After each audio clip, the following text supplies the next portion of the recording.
Video ini dibuat sebagai pemenuhan tugas besar mata kuliah Teknologi Informasi dan Multimedia. Saya Yohanes Joko Trianto dengan NIM 531192032, mahasiswa semester 7 Fakultas Teknik dan Informatika jurusan Teknik Elektro Universitas Dian Nusantara.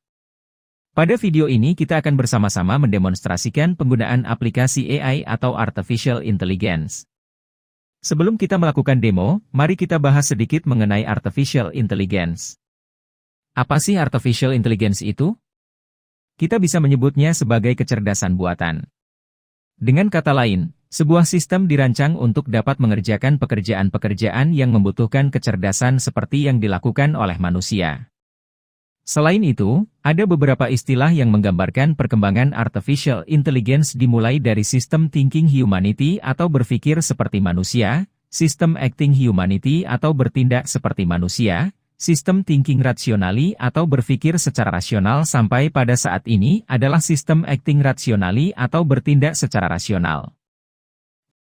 Lalu, bagaimana AI bekerja?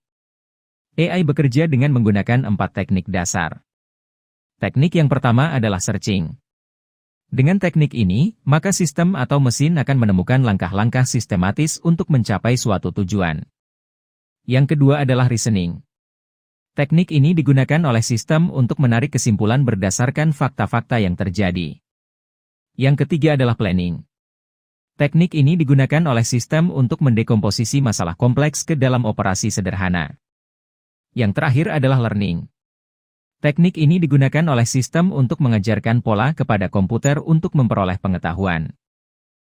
Tanpa kita sadari, Artificial Intelligence sebenarnya sudah menjamah kehidupan kita sehari-hari dan tentunya sebagian besar dari kita sudah menggunakannya walaupun tanpa sadar. Kita akan demonstrasikan dan kita akan coba telaah di mana alat ini menggunakan konsep ataupun teknik Artificial Intelligence. Mari kita mulai demonstrasikan penggunaan Google Maps. Oke, sekarang kita buka Google Maps. Bisa melalui aplikasi Android atau bisa melalui web. Kali ini saya akan menggunakan web. Kita coba pilih directions. Kemudian bisa pakai lokasi sendiri, tapi karena ini GPS laptop sedang bermasalah, maka saya akan memasukkan lokasi keberangkatan saya dari stasiun Mangga Besar. Setelah itu kita masukkan destinasi, misalnya kita mau ke Monumen Nasional.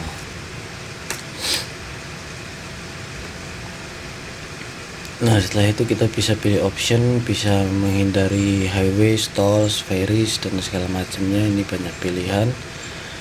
Kemudian karena ini percobaannya malam hari, maka saya dan udah nggak ada transportasi umum, jarang ya. Jadi kita setting di sini, seumpama kita mau pergi besok itu jam 8.30.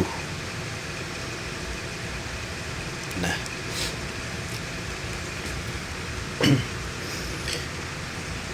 jadi besok jam 8.30 kita bisa menggunakan beberapa moda transportasi ya. Yang paling best di sini adalah yang paling cepat itu menggunakan motor atau mobil. Motor dan mobil ini bisa melalui jalan Hayam Wuruk dengan jarak tempuh yang lebih cepat.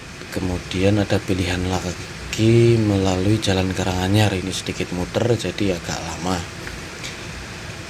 Ini motor sama mobil udah, kemudian kita coba lihat di transportasi umum. Di transportasi umum kita juga disediakan beberapa pilihan. Yang pertama ini kita menggunakan angkutan umum ya, Jaklingko. Ini dari stasiun Mangga Besar ke Pecenongan, baru jalan kaki ke Monas. Kita kembali lagi, kita coba ada pilihan juga untuk menaiki kereta atau KRL. Ini kita naik ke Bogor Line, kemudian turun di Juanda, dari Juanda jalan kaki.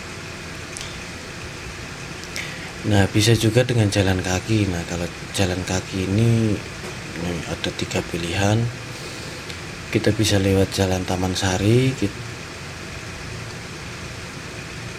Satunya juga ada jalan. Semuanya jalan Taman Sari.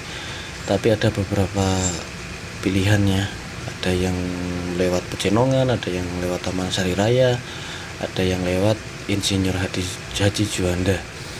Terus kita juga bisa melihat trafiknya. Ini layarnya kita buat satelit biasa. Nah, ini trafiknya bisa kelihatan ya. Selanjutnya kita coba untuk ke Kebun Raya Bogor.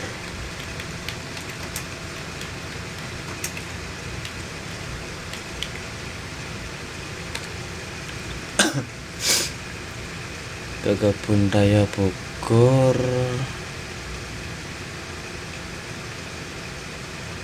Oke, pilihannya masih sama ya, jamnya udah di setting tadi.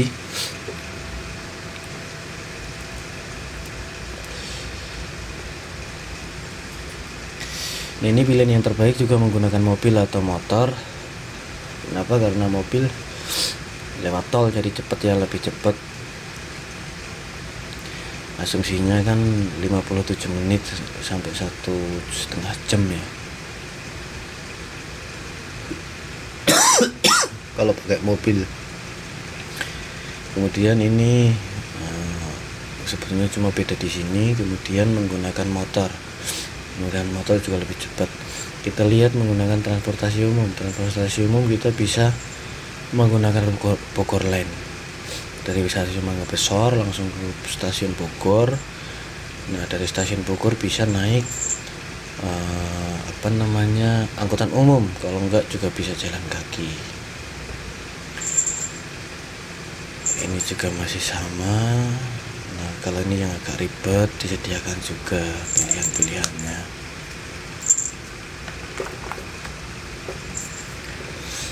Kemudian bisa juga kita dengan jalan kaki. Nah, tuh kita bisa jalan kaki 11 jam, 12 jam tuh, 12 jam semua tuh.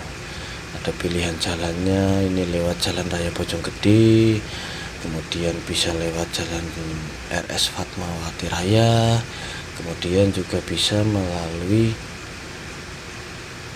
Jalan Raya Jakarta Bogor. Itu tadi demonstrasi penggunaan Google Maps. Sekarang mari kita bedah, di mana letak penggunaan AI pada aplikasi tersebut? Prediksi lalu lintas. Google Maps menggunakan AI untuk memprediksi kepadatan lalu lintas secara real-time. Informasi ini digunakan untuk memberikan jalur alternatif dan memberikan akurasi jarak tempuh yang lebih baik. Deteksi objek. Google Maps menggunakan AI untuk mengidentifikasi objek di sekitar sehingga memberikan keakurasian dalam pemberian petunjuk navigasi. Pengenalan citra. Google Maps menggunakan AI untuk mengenali tempat-tempat baru, landmark, dan tempat-tempat bisnis yang ada sehingga mempermudah pengguna menemukan berbagai tempat baru yang relevan. Pemrosesan suara alami. Google Maps menggunakan AI untuk memahami bahasa manusia, sehingga memampukan pengguna dapat meminta petunjuk jalan dengan suara mereka. Machine Learning. Ini memungkinkan Google Maps untuk selalu meningkatkan kemampuannya dalam memprediksi kepadatan lalu lintas, mengidentifikasi objek maupun dalam memahami bahasa manusia. Masih ada banyak aplikasi AI pada Google Maps. Beberapa hal di atas adalah bukti nyata bahwa Google Maps adalah salah satu aplikasi AI yang sangat dekat dengan kita dan hampir semua orang sudah tidak asing dengannya. Demikian video pembahasan singkat dan demonstrasi Artificial Intelligence kali ini. Semoga dapat bermanfaat bagi kita semua. Kritik dan saran tinggalkan di kolom komentar dan sampai jumpa di video yang lainnya. Terima kasih.